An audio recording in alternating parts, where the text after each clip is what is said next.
औज़ुबिल्लाहि मिनश्शैतानिर्रजीम बिस्मिल्लाहिर्रहमानिर्रहीम। अस्सलाम वालेकुम नाज़रीन, उम्मीद है आप खैरियत से होंगे।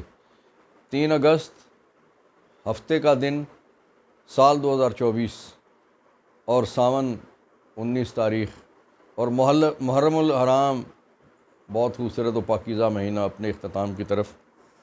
नाज़रीन, गुज़श्ता 24 घंटों में रूनुमा होने वाले वाक़यात और पाकिस्तानी और बैनुल अक़वामी बड़ी ख़बरों पर बात करेंगे। अफसोसनाक ख़बर यह है कि जमात इस्लामी को दहशतगर्द तंजीम, दहशतगर्द जमात करार दे के पाबंदी आयद कर दी गई और इस हवाले से बात करेंगे।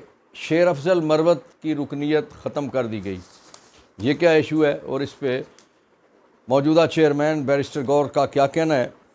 हामिद मीर ने क्या इंकशाफ किया है कि इमरान खान से छुट्टी वाले दिन रात को किसको कौन मिलवाता है और किस किस को ख़बर भी नहीं होती। तोशा खाना रेफरेंस के हवाले से बड़ी ख़बर और इस हवाले से chief justice of Islamabad high court ने अपने आप को अलग कर लिया, इस पर भी बात करेंगे। टांक में जजों के काफ़िले पे हमला, शहादतें और लोग ज़ख्मी हुए। राजा परवेज़ अशरफ ने कौमी असम्बली में क्या कहा, अपने बड़ी इत्तेहादी जमात को और हुकूमती जमात को उन्होंने क्या मशवरा दिया वज़ीर आज़म को। इस सब की तफसील में हम ऐसा करते हैं कि टांक से शुरू कर देते हैं कि टांक में KPK में आपको पता है कि चूँकि दहशतगर्दी है, KP में भी और बलूचिस्तान में भी और सिंध के भी बहुत सारे इलाकों में तरतीब ये होती है कि जजेस साहिबान वर्किंग आवर्स के बाद एक काफ़िले की सूरत में अपने घरों या कॉलोनीज़ को रवाना होते हैं और उसकी वजह यही होती है कि उनकी हिफाजत रहे और उन्हें महफूज रखा जा सके। इसी तरह से ये टांक में ये काफ़िला अपने घरों को वापस जा रहा था तो उस पर दहशतगर्दों ने हमला कर दिया, जिसमें 2 पुलिस के एहलकार, एक अब्दुल्ला और एक समद, वो शहीद हो गए और 2 एहलकार ज़ख्मी हुए। ये हमला ज़ाहिर है एक सोची समझी स्कीम, सोची समझी साजिश का हिस्सा है और इसके पीछे दहशतगर्दी के अलावा एक बड़ी, जो मैं समझता हूँ कि वारदात है, बड़ी वजह यह है कि अदलिया को खौफज़दा करना और वकला कम्यूनिटी में और बिलअमूम पूरी पाकिस्तानी कौम को एक हिजान में मुब्तला करना इसके पीछे है।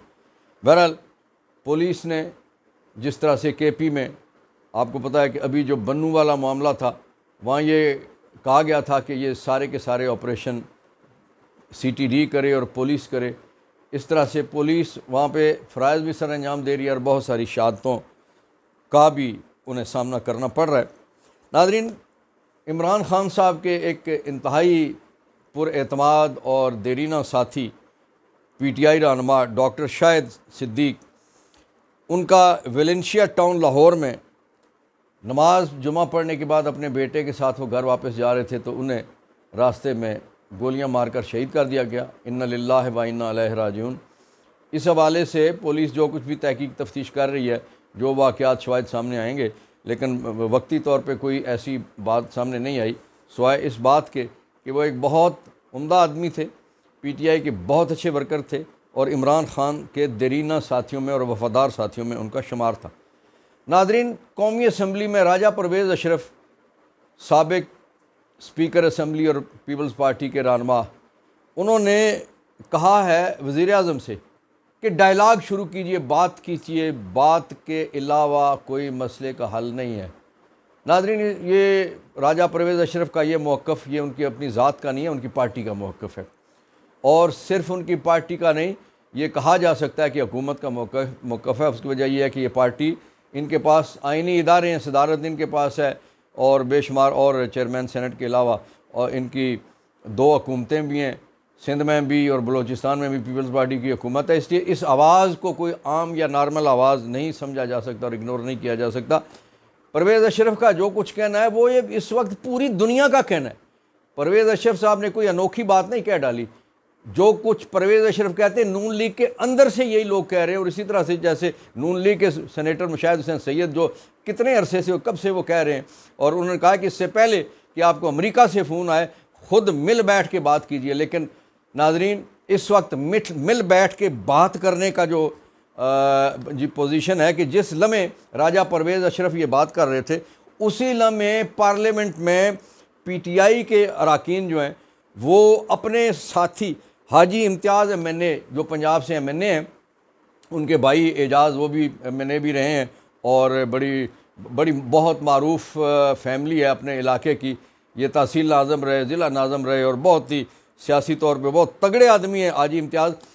उन्हें उठा लिया गया, 8 दिन तक उन्हें एंटी करप्शन की गैर कानूनी कह ले या जो भी सूरत हाल है बल्कि गैर कानूनी कहना ज़्यादा मुनासिब है, क्योंकि जो उसमें गवाह था उस गवाह ने अदालत में पेश होकर कह दिया कि नहीं जी ये मामला जो है दुरुस्त नहीं है और हाजी इम्तियाज़ के साथ ज़्यादती हो रही है। और उसके बाद क्या हुआ कि 8 दिन के बाद एक ड्रामा रचाया गया और ड्रामे में ये कहा गया कि हाजी इम्तियाज़ को पीटीआई के अपने लोग आके उनके साथी जो थे गनों के साथ आए और वो छीन के ले गए। जिस तरह से आपको पता है कि जो पुलिस मुकाबला बनाया जाता है कि फ़लाँ को फ़लाँ जगह बरामदगी के लिए लेके जा रहे थे और उनके साथियों ने हमला कर दिया और पुलिस पार्टी 36 लोग महफूज रहे और जो 2 बंदे थे जिन्होंने बरामदगी करवानी थी वो दोनों जो है वो उनका इंतकाल हो गया, वो या वो चल बसे। तो ये इसी किस्म की ये कहानी थी। हाजी इम्तियाज़ को प्रोड्यूस करवाने के लिए पीटीआई ने स्पीकर से भी कहा है, प्रोटेक्शन आर्डर जारी करवाने के लिए भी कहा है, लेकिन अभी तक शायद स्पीकर साहब इस पर क्या फ़ैसला करते हैं या नहीं करते। बहरहाल इनकी फैमिली ने, हाजी इम्तियाज़ साहब की फैमिली ने, उनके भाई साहब ने और बाकी फैमिली ने कहा है कि हाजी इम्तियाज़ साहब पे 8 दिन जब रखा गया था तो ये उन्हें ज़ोर डाला जा रहा था कि पीटीआई को छोड़ो, पीपल्स पार्टी या नून लीग को ज्वाइन करो या सुन्नी इत्तेहाद कौंसिल को ज्वाइन कर लो, पीटीआई में नहीं जाना। क्योंकि सुन्नी इत्तेहाद कौंसिल के हवाले से भी आपको पता है कि वो 39 पहले फॉर्म 45 और 47 का झगड़ा था, अब 39 और 41 का मामला शुरू कर दिया गया है कि 39 को तो डिक्लेरेशन कर दे दिया गया, लेकिन जो 41 एमएनएज़ हैं कौमी असम्बली में उनको डिक्लेयर नहीं किया जा रहा। तो इसलिए इन पे हाजी इम्तियाज़ साहब पे भी यही ज़ोर डाला जा रहा है कि आप पीटीआई को छोड़ दें या पीटीआई के मुखालफिन को ज्वाइन कर ले। लेकिन मेरा ख्याल ये है कि इस वक्त तक जो जिन लोगों ने कहीं जाना था, छोड़ना था, छोड़ गए। इस वक्त जो खड़े हैं वो डट के खड़े हैं। नाज़रीन, अहमद मीर ने इंकशाफ किया है कि इमरान खान साहब के साथ छुट्टी वाले दिन, इतवार वाले दिन या एक ऐसे टाइम में कि जब अदालती वक्त ख़त्म हो जाता है या मुलाकाती वक्त ख़त्म हो जाता है, तो उस वक्त पीटीआई के किसी रहनुमा को जेल खुलवा के मुलाकात करवाई जाती है। खान साहब से वो बात करते हैं, उसके बाद फिर वो खान साहब से मिलने के बाद वो किसी और जगह वो मिलने के लिए जाते हैं। और इसकी बाबत ना पंजाब की फॉर्म 47 वाली हुकूमत के चीफ मिनिस्टर को पता होता है और ना जो फॉर्म 47 वाला वज़ीर-ए-आज़म है उसको पता होता है। फिर जब उन्हें पता चलता है तो वो बड़े सीखपा होते हैं, लेकिन कुछ कर नहीं सकते, कुछ कह नहीं सकते कि मजबूर है, उफ़ अल्लाह, कुछ कह भी नहीं सकते। कि वो उनकी ये कैफियत होती है, कुछ कह नहीं सकते, क्योंकि उन्हें जिन्होंने बिठाया है वो जो मर्ज़ी करे। वो जेल के भी बादशाह हैं और वो बाकी मामलात के भी असली बादशाह वही हैं जिन्होंने वावडा बिठाया, जिन्होंने औरंगज़ेब बिठाया, जिन्होंने नकवी को बिठा रखा है। बहरहाल जो हामिद मीर का ये इंकशाफ है ये बहुत तगड़ा इंकशाफ है और उन्होंने कहा है कि इमरान खान फिर पागल है कि किसी और से वो बात करे, कि जो लोग उससे मुलाकातें छुट्टी के वक्त में, छुट्टी के दिन में, छुट्टी के टाइम में करवाते हैं तो फिर वो उसको पता है कि कौन है, किससे बात करनी है। तो इसलिए उसने कहा कि जो ये हुकूमत की तरफ से, पीडीएम की तरफ की हुकूमत की तरफ से कहा जाता है कि इमरान खान हमसे मुलाकात करे, हमसे बात करे, हमसे डायलाग करे, तो ये डायलाग इमरान खान इसीलिए ना उनसे करता है, उन्हें पता है कि इनकी कोई अहमियत नहीं है। नाज़रीन, तोशा खाना पे बात करते हैं कि तोशा खाना के हवाले से बहुत बड़ी खबर है। इस्लामाबाद हाई कोर्ट में तोशा खाना सीरीज़ के इस चौथे केस को चैलेंज कर दिया गया और इस पे जो 2 खबरें इसमें बड़ी हैं। एक तो ये बड़ी खबर ये है कि नैब को नोटिस जारी कर दिया गया है कि आप आके बताइए कि ये आया, ये केस बनता है। पूरी दुनिया का ये उसूल है कि डबल जेपर्डी, कि एक मामले में, एक इशू में जब किसी बंदे को धर लिया जाए, सज़ा दे दी जाए, मुकदमा कायम कर दिया जाए, तो उसी मामले पे दूसरा मुकदमा नहीं हो सकता। अब ये मिसाल के तौर पे एक कराने वाला आदमी है, उसका चालान किया जाता है उसी दिन में और कहा जाता है कि तुम आज चने की दाल महंगी बेच रहे हो। फिर कहा जाए कि अलग एक चालान है, तुमने चीनी भी महंगी बेची है, एक अलग और चालान है, तुमने घी में भी 2 रुपये ज़्यादा लिया। ऐसा नहीं हो सकता। वो उस महंगाई का, वो सारी चीज़ों का उसमें ज़ाहिर करके, तो एक ही दिन में आपने एक ही चालान उसके ख़िलाफ़ करना है, रोज़ाना की बुनियाद पे उसको आप फिर चालान उस तरह से नहीं कर सकते। इसी तरह से किसी शख्स को, किसी इदारे को, किसी शख्सियत को, किसी इंडिविजुअल को आप उसी जुर्म में बार बार नहीं धर सकते। यहाँ तो चौथी दफ़ा धर लिया गया है, और वो भी बदयांती से कि जब बाकी पिछले मामलात में ज़मानत हुई और पता चल रहा था कि इमरान खान और बुशरा बीबी बाहर आ जाएंगे, तो पीटीआई ने बेल दायर की, अदालत ने बेल देने की बजाय नोटिस कर दिया और नैब वालों ने आके उसकी हिरासत डाल दी। यानी इस तरह से था। तो ये तोशा खाना की ये एक बड़ी खबर यह है कि इस्लामाबाद हाई कोर्ट के 2 रुकनी बेंच ने नोटिस कर दिया नैब को कि आए वजाहत कीजिए कि केस कैसे बनता है। और दूसरी इसमें सबसे बड़ी खबर यह है कि पहली दफ़ा इस्लामाबाद हाई कोर्ट के चीफ जस्टिस जनाब आमिर फ़ारूक ने अपने आप को इस मुकदमे से अलग कर दिया है। और आपको पता है कि जिस तरह से आमिर फ़ारूक साहब पे पीटीआई एतराज़ कर रही थी, तो उन्होंने पहली बार अपने आप को इस मुकदमे से अलग करके, तो एक तरह से ये कहा जा सकता है। अब बाकी मुकदमात में क्या होता है ये हमें मालूम नहीं है, ये आने वाला वक्त बताएगा। लेकिन ये वक्ती तौर पर ये चीज़ सामने आई है कि आमिर फ़ारूक साहब ने अपने आप को इमरान खान साहब के और पीटीआई के इस मुकदमे से अलग कर लिया। नाज़रीन, शेर अफजल ख़ान साहब को शमीम नकवी साहब के दस्तखतों से जारी एक नोटिफिकेशन के ज़रिए से पीटीआई की बुनियादी रुकनीत का ख़ात्मा कर दिया गया। फौरी तौर पे जब ये ख़बर आई तो बैरिस्टर गौहर जो इस वक्त पीटीआई के चेयरमैन हैं, उन्होंने दुख का इज़हार किया। उन्होंने कहा कि ये मैं इमरान खान साहब से मिल के जेल में मुलाकात करके इस मामले पे बात करूँगा। और उन्होंने कहा कि शेर अफजल मरवत ना सिर्फ बानी पीटीआई के बल्कि पीटीआई के और पार्टी के और हम सब के वो इंतहाई शानदार और वफादार साथी हैं, और पार्टी में उनकी मौजूदगी जो है वो इंतहाई ज़रूरी है। और मैं पार्टी चेयरमैन से बात करके, पार्टी की क़यादत यानी वज़ीर-ए-आज़म इमरान खान साहब से बात करके तो इस मसले को हल करवाऊँगा। और दूसरी तरफ शेर अफजल का कहना यह है कि मैं कल भी इमरान के साथ था रूल ऑफ लॉ की खातर, आज भी और आइंदा भी रहूँगा। और उन्होंने कहा कि मैं अपने हल्के के हवाले से, अपने कौम, कुंबे कबीले और हल्के से बात करके तो बाकी मामला जो हैं उस हवाले से बात करूँगा। लेकिन मैं आज भी इमरान खान का और उनके जो मौक़िफ़ है उसके साथ खड़ा हुआ और डटा हुआ। नाज़रीन, जो दुख वाली बात हमने की थी कि जमात इस्लामी पे दहशत गर्द तंजीम करार देते हुए बांग्लादेशी हुकूमत ने पाबंदी आयद कर दी गई है। बांग्लादेश में इस वक्त 14 जमाती वो जुगतू फ्रंट टाइप एक इत्तेहाद बना हुआ है, और उस इत्तेहाद ने अपने मुखालफिन को गुज़श्ता कई सालों से, वहाँ बड़ी लंबी अरसे से हसीना वाजिद की हुकूमत चल रही है, अपने मुखालफिन को वो रगड़े लगा रहे हैं, वो फांसियाँ दे रहे हैं। जमात इस्लामी के 80, 90, 85, 95 साल के बुज़ुर्ग रहनुमाओं को और कारकुनों को फांसियाँ दी गई हैं, और वो सिलसिला जारी था। लेकिन एक हद होती है।